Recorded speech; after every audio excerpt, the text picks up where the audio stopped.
So in this video, we're going to be talking about Operation Cygnus, which was a secret government sort of test for a pandemic in 2016 to see how ready the UK was for any potential pandemic. And so this was obviously 2016, and let's see what the government learnt from this. So a secret government report said that the UK was not prepared for a pandemic and forewarned of the COVID-19 crisis in care homes is being published by The Guardian. So I'll link that report. You can read that if you wish to. The report is based on findings of a government simulation of an influenza pandemic codenamed Exercise Cygnus. It concluded starkly that Britain was not adequately prepared for a flu-like pandemic extreme demand, so saying that the country is not prepared at all, and specifically they do mention care homes. The 2017 report is likely to raise questions over whether ministers ever implemented key recommendations pertaining to the care home sector. It contains 26 key recommendations, including boosting capacity of care homes and the number of staff available to work in them. It also warned of the challenge facing care homes to asked to take in patients from hospitals. So asked recently, Matt Hancock said, they did everything that was said in the report. However, Martin Green, the chief executive of Care England, which represents the largest independent care home providers, said concerns raised by the exercise about social care system's ability to handle patients discharged from hospitals and the need for the largest care providers' capacity were not raised by government agencies with his members. So what Martin Green is saying is that no, you didn't tell us to increase capacity, and that if there was a pandemic, the country isn't ready, and what steps to take if anything does happen. So Martin Green's saying no, you're lying, and so. In this case, it's who do you believe? Do you believe Matt Hancock, who has consistently lied about testing, consistently lied about there being a protective ring around care homes, or do you believe Martin Green, who's the chief executive of Care England, who may face some stick over the way care homes have reacted to the pandemic? That's up to you. I'm not 100% sure. There'll have to be a lot more research done into this.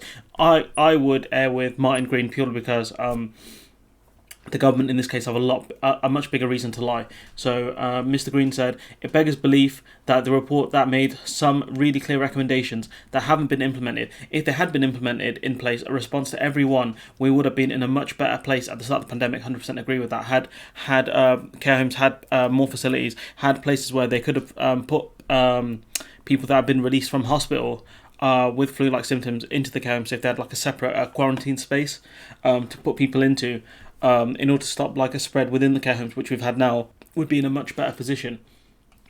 So COVID had swept through care homes, killing 6,000 people, and up to the 1st of May. So this article is slightly older, it's from the 7th of May, and so if we look here, this article written on the 19th of May, we can see that more than 11,000 people have died in care homes, and so it's doubled within the space of 3 weeks, which is it's just crazy. And so here, if we go back to what we were talking about, so with a third of COVID-19 deaths so far being recorded in care homes, I think it's down to about a quarter now, but still really high. Boris Johnson told Parliament on Wednesday that there is an epidemic ongoing in care homes, which I bitterly regret, but he doesn't say it's his fault though. He doesn't accept any responsibility, and that's the key to understanding any government taglines. They never accept responsibility. They just say, I regret this has happened, but you don't say it's my fault. That's the difference with semantics. If you don't admit fault, then you can't be held responsible. It's much more difficult to hold someone responsible when they don't accept blame for anything, and therefore they will never learn the lesson of what's just happened. So the government has kept Exercise Cygnus report quiet since it was first circulated in Whitehall more than 3 years ago, and has resisted calls to release the report. However, a copy was leaked to The Guardian, which is publishing the document in the public's interest, and so the government are going to find it really difficult to censor this report, especially because it's been leaked. And so I'll link it in the description. You can download it and read it in your own time. It's very long and has a lot of kind of more military terms like SITREP, which means situation report, but it's got a lot more of those. Some of those I have no idea what they mean. Public Health England ran the Cygnus exercise in 2016, coordinating more than 950 people from the Department of Health ministers to teams of local emergency planners and prison officers to test the UK's response to a new global pandemic. And we know that the government have dealt with COVID-19 being unleashed on the prison populations, dealt with it very badly as well. So the exercise included 4 dummy meetings of COBRA, the government's emergency response over 3 days, as ministers and officials were tasked with managing the UK imagining the UK was facing the peak of infections. A report of exercise Cygnus was produced in 2017 and sent to all major government departments, NHS England, and devolved administrations in Scotland, Wales, and Northern Ireland. It stated that key learning that the UK's preparedness and response in terms of its planning policies and capability is not sufficient to cope with the extreme demands of a severe pandemic. And so what we can learn from this article is the fact that the government knew that the country was not prepared for a pandemic and did nothing about it.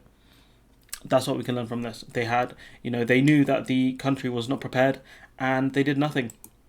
And so, the government spokesperson said that the lessons to learn from Operation Cygnus had been learned and continue to be considered. The UK is one of the most prepared countries in the world. If you compare all the countries, obviously you've got a lot of poorer countries, a lot of larger countries. The UK is probably more prepared, probably in the top 20 countries. But I thought we wanted Britain to be the best, and the fact that in the West, of all the developed countries, I think we have the second highest death rate after the USA. That's embarrassing. And so you set a low bar by saying we dealt with this better than most countries. Yeah, I'm not surprised. We're the fifth or sixth biggest economy in the world. We should be dealing with it better than most other countries. The UK has blah blah blah. So we're one of the most prepared, rapidly respond to this unprecedented global crisis. We've had global pandemics before.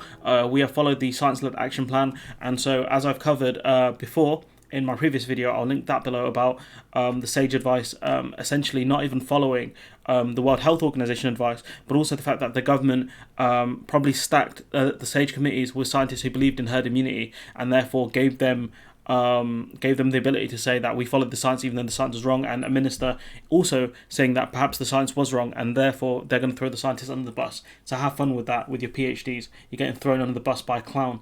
Our planning helped prevent the NHS from being overwhelmed. That's not true, and we are now moving past the peak of the virus, which I think that is true. I'm hoping that is true. And so what we can learn from this article is that the government had done a simulation to see how prepared the country was for a pandemic, and the government knew that the country was underprepared but didn't do anything about it. And so I'm going to leave it there. Let me know what you guys think. Like, comment, subscribe, and if you think the government have done the right things during this pandemic, let me know. And hopefully I'll see you in the next one.